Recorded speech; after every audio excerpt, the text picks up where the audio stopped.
நிகழும் ஸ்ரீ மங்களகரமான குரோதி ஆண்டு ஆடி மாதம் 16ஆம் தேதி வியாழக்கிழமை அன்று துவாதசி திதியில் மிருகசிரிசம் நட்சத்திரத்தில் வியாகாதம் நாமயோகத்தில் தைத்தூலம் கரணத்தினில் மகா பிரதோஷம் கூடிய நன்னாளில் இந்த மகத்தான ஆகஸ்ட் மாதம் பிறக்கிறது.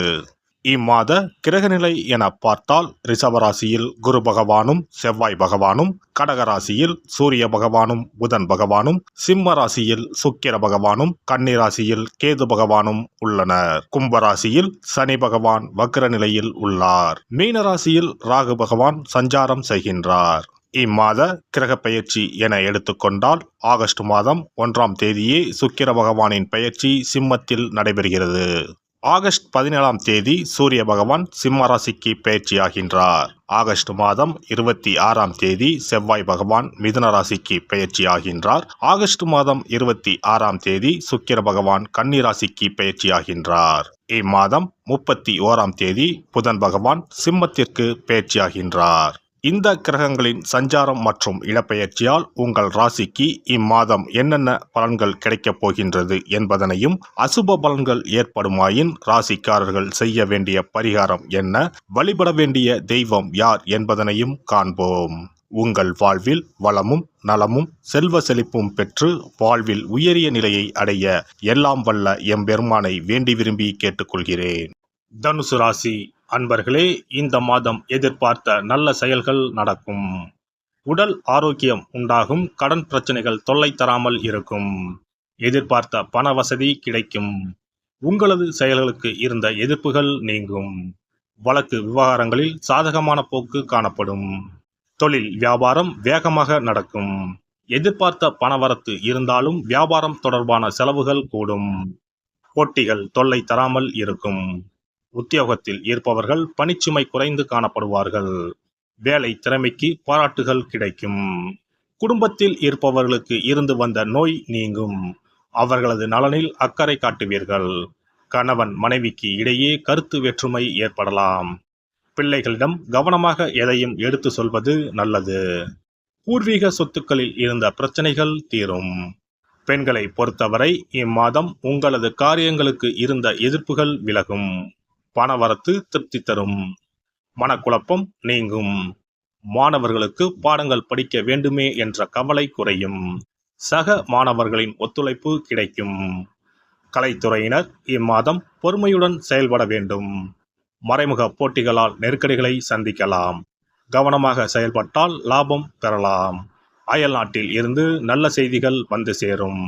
அரசியல் துறையினருக்கு சமூகத்தில் நல்ல மதிப்பும் மரியாதையும் இருக்கும்.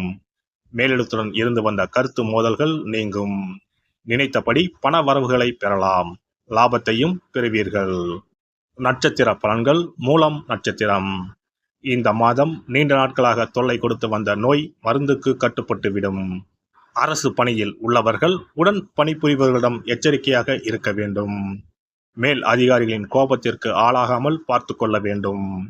உடன் பிறந்த சகோதரர்கள் ஒன்று சேர்வார்கள். மனமாகாதவர்களுக்கு நல்ல வரன்கள் வந்து சேரும். பூராடம் நட்சத்திரம். இந்த மாதம் வெளிநாடு செல்லும் திட்டம் நிறைவேறும். கொடுக்கல் வாங்கல் செய்வோர் எச்சரிக்கையாக இருக்க வேண்டிய மாதம். சமூகத்தில் நல்ல அந்தஸ்தை பெறுவீர்கள். பிள்ளைகள் பாராட்டை பெற்று பெற்றோர்களுக்கு மகிழ்ச்சி தருவார்கள். இதுவரை தொல்லை கொடுத்து வந்த எதிரிகள் விலகிச் செல்வார்கள். உத்திராடம் நட்சத்திரம். இந்த மாதம் பொது காரியத்தில் உள்ளவர்கள் சமூகத்தில் நல்ல மதிப்பும் மரியாதையும் பெறுவார்கள். குடும்பத்தில் இருந்து வந்த சண்டை நீங்கி தம்பதியர் ஒன்று சேர்வார்கள். ஆரோக்கியம் நன்றாக இருக்கும். நினைத்தபடி பண வரவுகளை பெறலாம். தொழில் அதிபர்கள் அதிக உற்பத்தியும் லாபத்தையும் பெறுவார்கள். வியாழக்கிழமை தோறும் மஞ்சள் சாமந்தி பூவை வாராகி தேவிக்கு அர்ப்பணித்து வழிபட நினைத்த காரியங்கள் நடந்தேறும். குடும்பத்தில் மகிழ்ச்சி அதிகரிக்கும். சிறப்பு தொகுப்பு.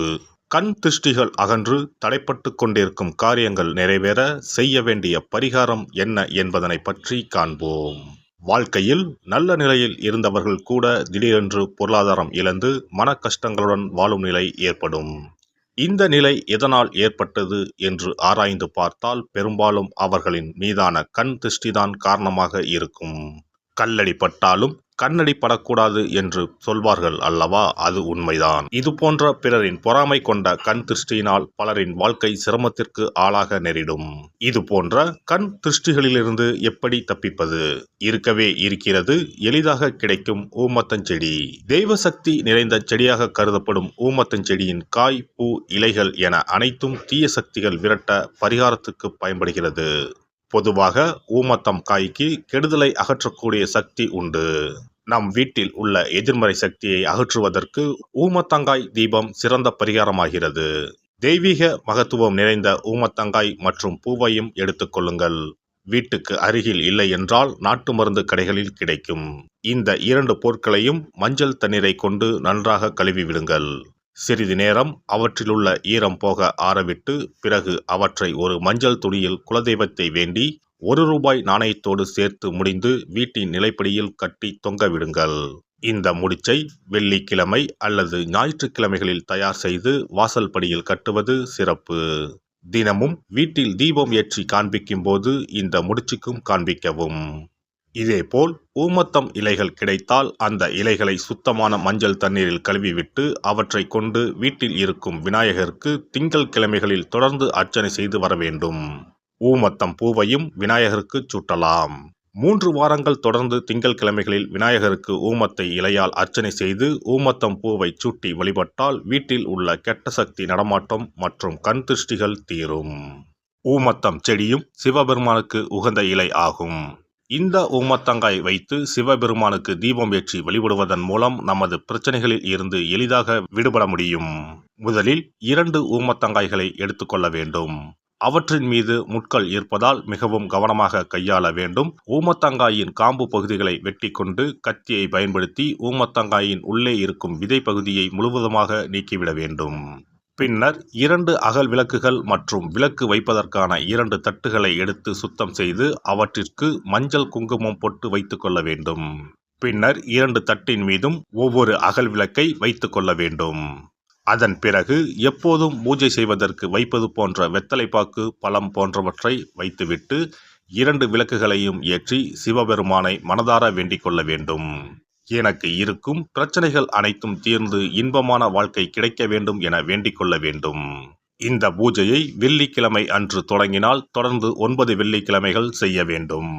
ஊமத்தங்காயின் மீது எவ்வாறு முட்கள் இருக்கிறதோ அதுபோல நமது வாழ்க்கையில் இருக்கும் முட்கள் போன்ற பிரச்சனைகளை அவை தீர்த்து வைக்கின்றன. இந்த பூஜையை நாம் தொடர்ந்து செய்து வருவதால் நம் மீது இருக்கும் கண் திருஷ்டிகள் அகன்றுவிடும்.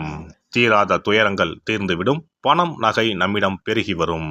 சிலருக்கு கையில் சுத்தமாக பணம் இருக்காது. வறுமை தாண்டவமாடும். கடன் தொல்லையால் கஷ்டப்படுவார்கள். பண பிரச்சனையில் சிக்கி கொண்டிருப்பவர்கள் இந்த தீபத்தை ஏற்றினால் 3 வாரங்களில் நல்ல பலனை பெற முடியும். தொழிலில் நல்ல முன்னேற்றம் இருக்கும். கடன் பிரச்சனைகள் தீரும். உறவினர்களிடையே பகைமை இருந்தால் அவையும் மறைந்துவிடும். நோய்வாய் உள்ளவர்கள் இந்த தீபத்தை ஏற்றுவதன் மூலம் நல்ல பலனை பெற முடியும். பொதுவாகவே எந்த பரிகாரம் என்றாலும் அதை முழு நம்பிக்கையுடன் செய்தால் மட்டுமே முழு பலன் கிடைக்கும் என்பதை நினைவில் கொள்ளுங்கள். எல்லாம் வல்ல இறையருளால் நீங்களும் உங்கள் அன்பு குடும்பமும் உடல் நலம், நீலாயுள், நிறை செல்வம், உயர் புகழ், மெய்ஞானம் ஓங்கி வாழ்க வளமுடன். இந்த வீடியோ பதிவு உங்களுக்கு பிடித்திருந்தால் லைக் பண்ணுங்க, கமெண்ட் பண்ணுங்க, ஷேர் பண்ணுங்க. மறக்காம சப்ஸ்கிரைப் பண்ணுங்க. பக்கத்துல இருக்கிற பெல் பட்டனை கிளிக் பண்ணுங்க. நன்றி, வணக்கம். ஓம் நமச்சிவாய. சிவாய நம.